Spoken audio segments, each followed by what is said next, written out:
One of the most asked questions I get is, Newt, how can I improve my aim? And in today's video, I'm going to be going over what you are doing wrong and why your aim sucks and how you can improve it.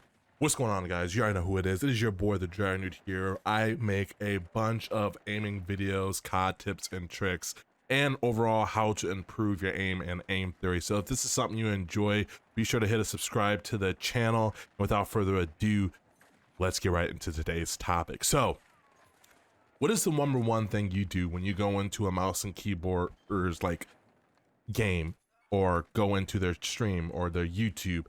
The most asked question is, what's your sensitivity? Exclamation mark sense, exclamation mark sensitivity.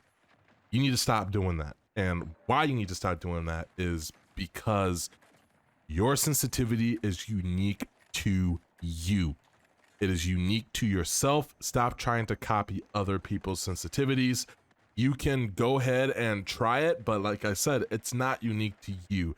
In the beginning stages, you're going to be doing this a lot in your aim journey, and it is something that you have to get in the habit of stopping, because there's a bunch of different settings when it comes to mouse and keyboard, especially if you're coming from controller. It can seem quite overwhelming, but here today, I'm going to give you the 3 main rules that you need to apply in order to find your own sensitivity. Rule number 1, monitor coefficient really doesn't matter. Try 0, try 1.33, try 1.21, and try 1.78 or 1.77 for your monitor coefficient.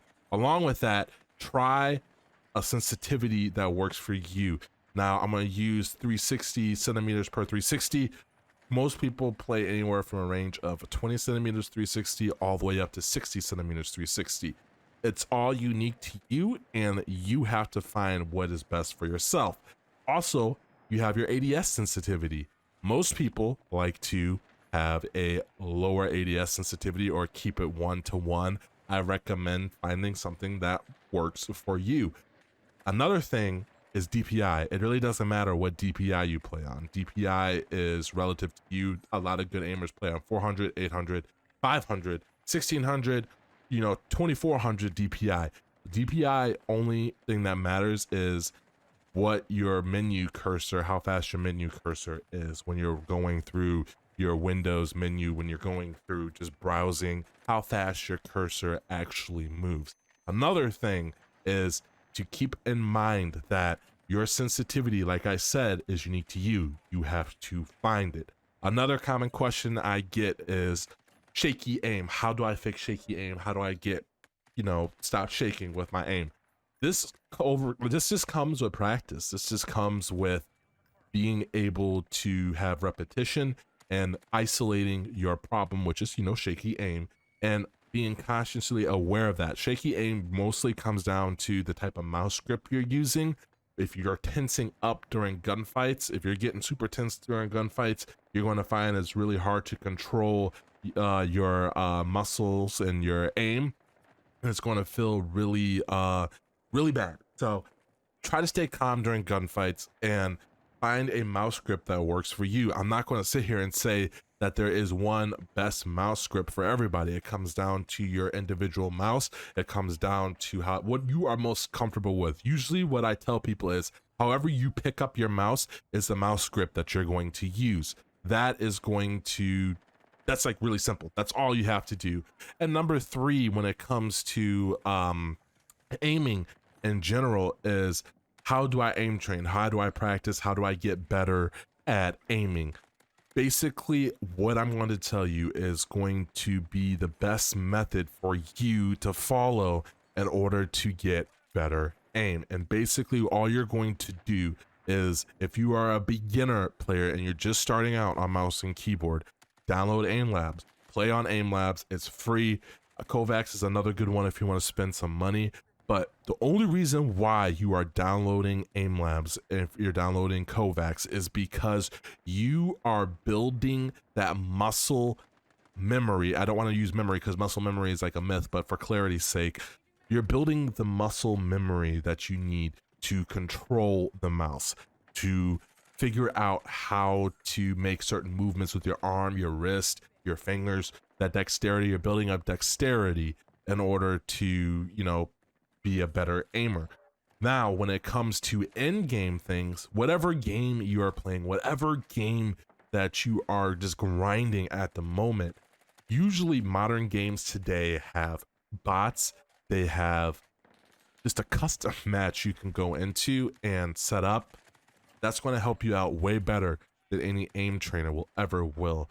And then another thing, play the game a lot. There's a lot of mechanics in games where, say, if you play Call of Duty a lot, but you want to try playing Valorant, well, your aiming and those mechanics don't transfer over to, like, say, if you're playing Call of Duty or Apex or playing Call of Duty to Battlefield.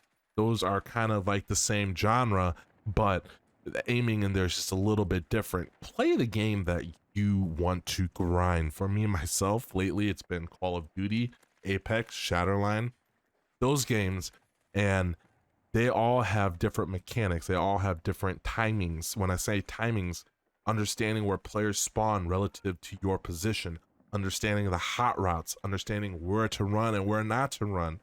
All those things take into consideration of how well you are going to perform in that game. Because I like to say aiming is about 20% of your overall knowledge of the game.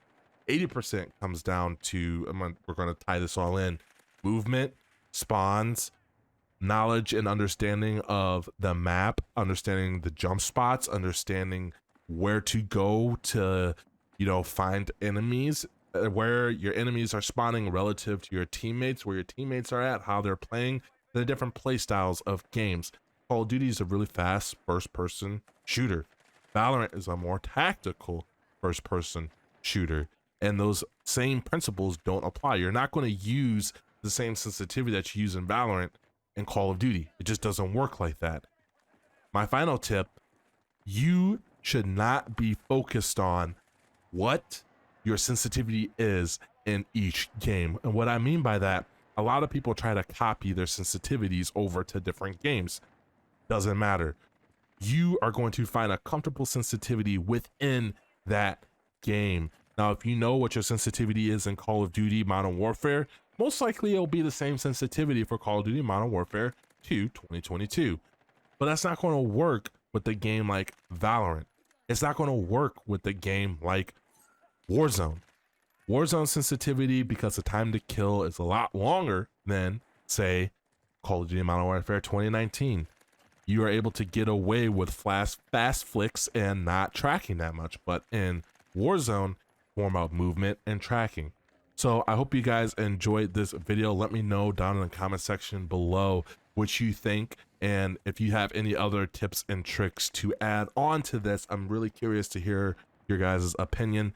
Back to the daily uploads. Guys, always remember to stay blessed and stay humble, and I'll catch you in another video. Peace.